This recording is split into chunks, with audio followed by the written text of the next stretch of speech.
Before I start with the video, I want to say that I love Cyprus. Literally almost every video on my channel is positive. However, after living here for more than 3 years now, I realized some things that other people may want to hear. So before you leave a negative comment, check out my channel and don't judge me just because of this one video here. And now let's get started. Hey everybody, it's Rico and in this video I'm going to talk about 5 things why you should not come to Cyprus.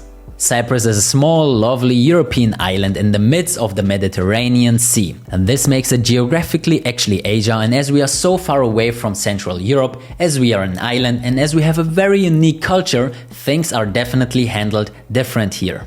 So let's start with the first and probably the most obvious thing, and that is the hot and dry climate. Yes, Cyprus has a lot of sunny days during the year. In fact, it's more than 300, so you rarely see clouds here, especially during summer, and that makes Cyprus actually also a very popular tourist destination. However, in my opinion, most people underestimate the sun here in Cyprus. It is really hot, and that means if you're coming here during the high season, so June, July and August, you probably don't want to go outside during the day. So Cyprus is actually also a evening/night culture, so lifestyle and everything begins somewhat around 8 p.m. where people go outside, they go to restaurants, they meet other people, because during the day you probably just want to stay at home, otherwise you will get sunburned, especially if you're light skinned. So that means you come here to Cyprus and most of the time you will actually stay at home, or you go to a friend's place, or you go to a cafe or restaurant,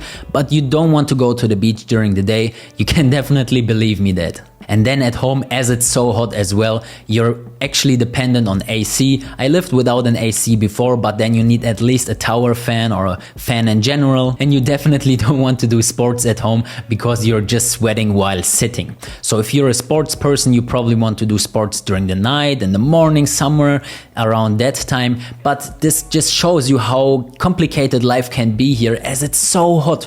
And if you've never been in a hot climate country like Cyprus before, it will definitely be a shock. So I recommend you to not come here during July, August if you have never experienced something like that, but come here maybe in the winter and then slowly get used to the really hot heat. Reason number 2 is it can be boring here. And my emphasis is definitely on the word it can be, because if you're generally and naturally a very fun person, you always find some awesome things to do, it will not be boring here, because we have a lot of nature, we have the beaches, we have some activities you can do that I talk about on my channel, and we also have even snow during the winter, so there are definitely things to do here most of the time during summer.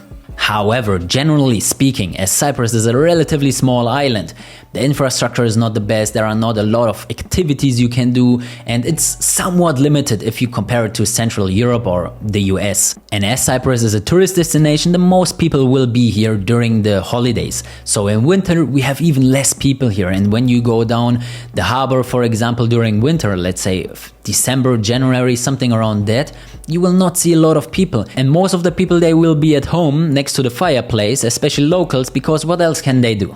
But, as I said, this is just for some people. For me personally, I don't have boring times at all, because I'm either working or I'm working out or I'm having fun with friends outside. So I have a very tight schedule. However, if you come here and you think I will move to Cyprus because everyone is having fun, especially during winter, etc., maybe not. Reason number 3 why you should not come to Cyprus is the low income here. Local jobs here in Cyprus, they are definitely not paid well here in Cyprus, especially if you compare it to, let's say, Germany, where you get like 15 euros an hour, which is pretty normal. Here in Cyprus, I actually don't even want to say the hourly rate here. And at the same time, things, they are not so cheap here in Cyprus. So grocery shopping, you don't see a difference there. You just get paid less, so your yearly income is very low compared to other countries, but you pay the same amount of money like in the other countries where you get paid even more. So it is definitely hard to sustain an amazing lifestyle like you see on social media, for example, if you're employed in a local business. So my general recommendation here is that you should only move to Cyprus if you have a passive income, if you run an online business, if you're a freelancer where you can work online, for example, and earn your money there, and it's the same as in your home country. Because if you want to move to Cyprus and you want to work in a hotel, restaurant, cafe, you really need to make a very deep research to find a fairly paid job here. Reason number 4 is the Cyprus lateness, and probably most of you have heard about it already, that the mentality here is siga siga, so everything take it slowly. And yes, this is cool and fun and everything, but for me personally it is so hard to adapt to that, because naturally I'm a very punctual person. I'm always on time if you meet me, and if I'm not, I'm probably not appearing or I forgot about it, so sorry for that. No, but honestly, even after 3 years of living here, I'm still not used to it. When I have an appointment and I'm on time, I have to wait at least like 5 minutes, sometimes even more depending on how local this person is. But this is actually okay, so then I just wait 5 minutes, who cares? But what I really care about is that people take me seriously. Recently I called the hospital and I wanted the results of a blood test. And they told me, yeah, we are busy now and we will call you back in a minute. 5 minutes went past, 10 minutes, 1 hour, 2 hours, and the day was over and no one called me. Next day I called the hospital. Hey, I want the results of the blood test. Yeah, we will call you back in a minute. Okay, please do it. Yesterday you didn't. Yes, of course. They didn't call the day again. And then day number 3, I called them again and I'd say, hey, I will not hang up now until you give me the results of the blood test. What if there is an emergency or if something happened? And she says, okay, give me a minute.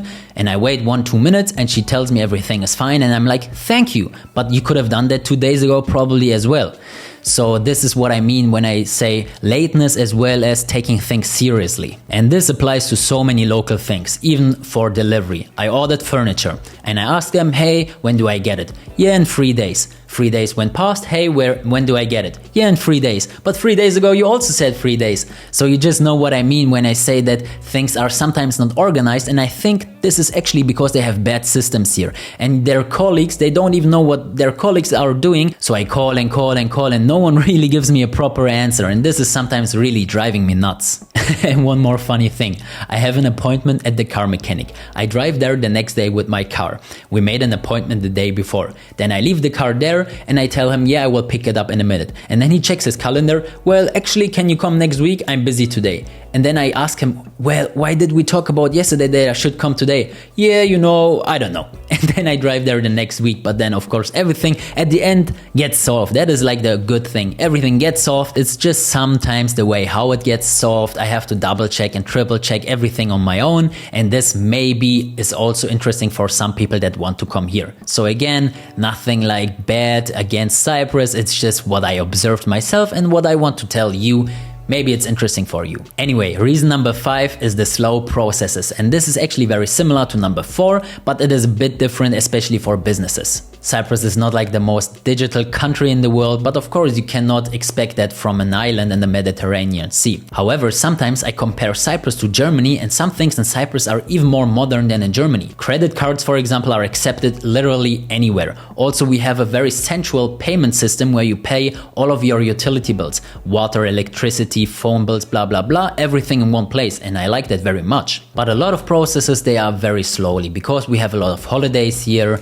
There are a lot of different departments, they send it to each other, nothing in real time, but sometimes even in paper. And if you want to incorporate a business, for example, you want to do accounting or your audit for the year, it takes a while in order to get it done. But also here, this never really harmed me in any way, it's just different than in other countries. Also, Cyprus is slow sometimes in physical work, such as constructions or repairing streets, because we have a lot of broken streets here in Cyprus, because it's obvious when the sun is very hot, the streets break and it takes some time in order to fix them, and then you just have to use another street, for example, because the one street is getting fixed for weeks or even months sometimes. And same also for the buildings and for the architecture in general. It is not like the most modern, it takes a while in order to build them up. But regardless of what I just said, I still love living in Cyprus. I'm very thankful and happy to live here in Cyprus. I'm happy to help other people move to Cyprus. I did that with hundreds of people until now, and all of them are exceptionally happy.